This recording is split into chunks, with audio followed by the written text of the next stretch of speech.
एक पंडित जी थे। उनके पास एक मोटी ताजी दुधारू गाय थी। ये गाय किसी ने उन्हें दान में दी थी। गाय के कारण घर में दूध घी दही की कमी नहीं होती थी।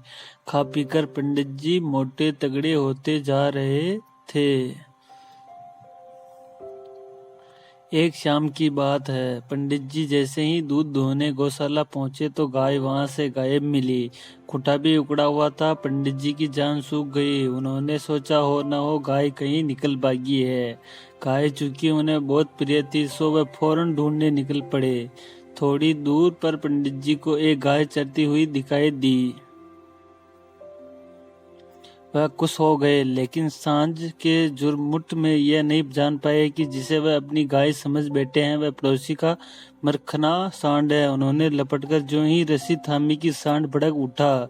जब तक सारी बात समझ में आती देर हो चुकी थी। सांड हुकारता हुआ उनके पीछे दौड़ पड़ा। थुल थुल शरीर वाले पंडित जी हाँफते हाँफते गिरते पड़ते भाग खड़े हुए।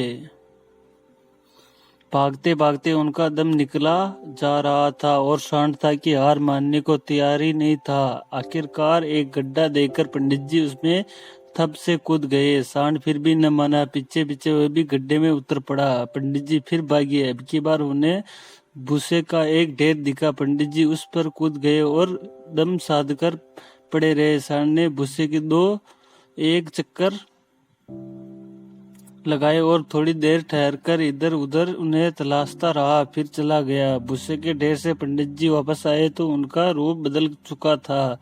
पूरे शरीर पर भूसा चिपक गया था। वह किसी दूसरे ग्रह के जीव नजर आ रहे थे। तभी उधर से गुजरते हुए एक आदमी की नजर उन पर पड़ी। वह डरकर चीख उठा। उसकी चीख सुनकर 10-20 आदमी मदद को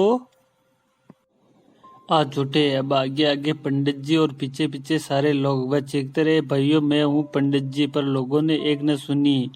आखिरकार बचने का एकमात्र उपाय देकर पंडित जी एक तालाब में कूद पड़े। तन से भूसा छूटा तो लोग हैरान रह गए।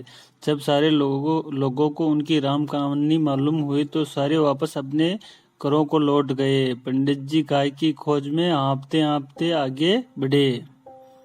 गांव के बाहर आम के बाग थे। गाय चरती हुई अक्सर उधर चली जाती थी। पंडित जी जीवन में एक आशा की किरण लिए आगे बढ़े। उन दिनों आम पकने लगे थे। रखवाले बागों में झोपड़ी बनाकर रखवाली करते थे। जब उन्होंने चुपके चुपके किसी को बाग में घुसते देखा तो लाठी लेकर शोर मचाते हुए उस ओर दौड़ पड़े जिस ओर से पंडित जी आ रहे थे। पंडित जी के होश उड़ गए। वे सिर पर पैर रखकर भाग खड़े हुए। भागते भागते वे एक खेत में पहुंचे। खेत में खरबूजे और ककड़ियां बोई थी। खेत के रखवाले ने गोल मटोल पंडित जी को देखा तो समझा कोई जानवर घुस आया है। वह लाठियां और जलती मसाले लेकर उनके के पीछे लपक लिए। अब पंडित जी का धैर्य टूट गया। इस बार भागे तो सीधा घर जाके रुके। उनकी हालत देखकर पंडिताइन ने पूछा, क्यों जी, कहाँ से आ रहे हो? पंडित जी हाँफते हुए बोले, मैं गाय की खोज में दुबला हो गया और तुम पूछती हो कि कहाँ से आ रहे हो? गाय की खोज? गाय तो घर के पिछवाड़े बंदी है। गौशाला का खूंटा उखड़ गया था, इसलिए मैंने गाय को पिछवाड़े में ले जाकर बांध दिया। पंडिताइन की बात सुनकर पंडित जी ने सिर पीट लिया।